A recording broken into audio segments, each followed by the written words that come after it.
Well, hello. Now today has been a busy day. I'll find out tomorrow whether it was too busy or not, but it started off with hydrotherapy.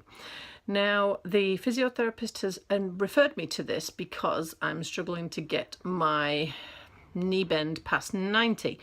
Now, I have followed some other people who've also been recovering from knee replacements, and the amount of bend really does vary person to person, and some people are achieving like 130 degrees in week 3 and 4, and some are struggling to get 120 degrees after 2 years.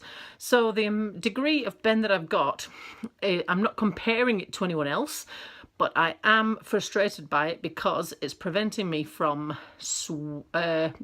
cycling at the moment because I can't get it to do the full rotation. And I need more than 90, actually, in theory, to function. So I could do with 120 to function. So they referred me to hydrotherapy to get the thing moving. And I had my first session this morning. Now, I didn't know what to expect. I again expected the average age to be 20 years my senior, and it actually was about that. But it was actually a really good session, and the physiotherapist that I had this morning was nitpicking all sorts of really fine, small details in how I was correcting and cheating and things like that, which I thought was actually really good. For example, she had me holding onto the side of the swimming pool and doing some knee raises, one leg followed by the other. She wanted to see what my balance was like. And then she noticed I was turning my hip on one knee. The bad knee, but not the other knee. So she asked me to keep my hips square. Now, this promoted a conversation about the fact that I'm having trouble with my hamstring tendon and hamstring tendon pain, and what I'd noticed about my walk, which is that I tend to throw my knee from the thigh and from the hip, and my foot turns out a bit, and so I've got to walk almost like pigeon-toed in order to be walking straight.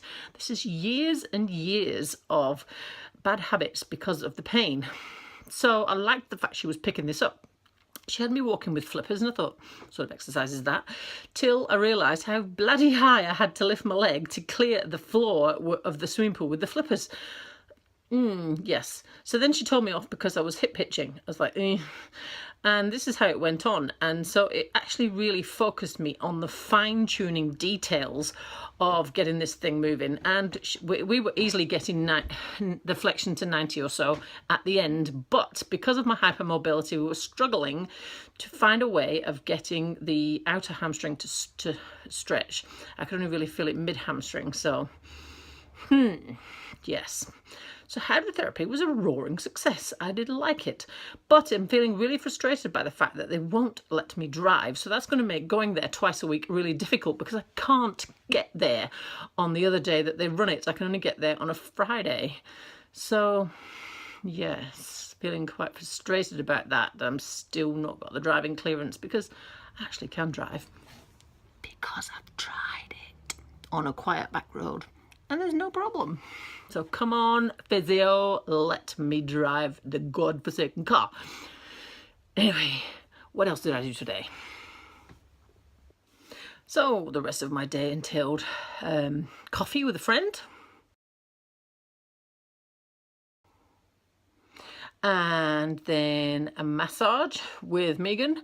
Oh, sheesh, did that hurt. Shoulders really, really hurt. Hamstrings and glute on my right leg really, really hurt. Lots and lots of hurt today. I nearly forgot. Another piece of good news. The physiotherapist said I've got to lose the other crutch and start practicing walking on 2 legs.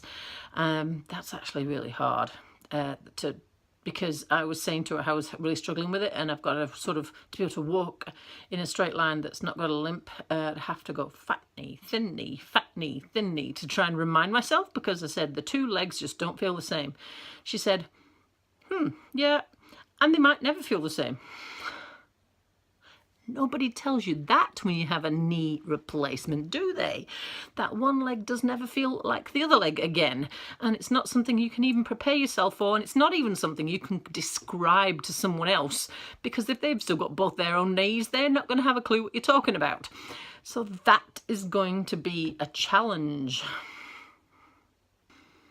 And then we finished the day off with my dear husband's Christmas work do, and I was not really even sure if I even wanted to go to it. I was not even sure if I was up to it. Now, I didn't have the usual amount that I usually have to eat when food is free. I didn't have very many beers at all. Certainly not normal for me when beer is free. But I did get through the evening, and there was a lot of people asking me how things were going and that sort of thing, and it was quite pleasant. So at least I survived the evening. So that's my day today. So the wins for me today. Oh, I have another one. So yes, the first win was I was allowed to walk with no crutches. And the one I nearly forgot, nearly made me fall over with excitement. I'm allowed to swim. So the next problem is going to be getting to the bloody pool if they're not going to let me drive. Yes. So that's my 2 wins today. No crutches, and I'm allowed to swim. Yippee for me.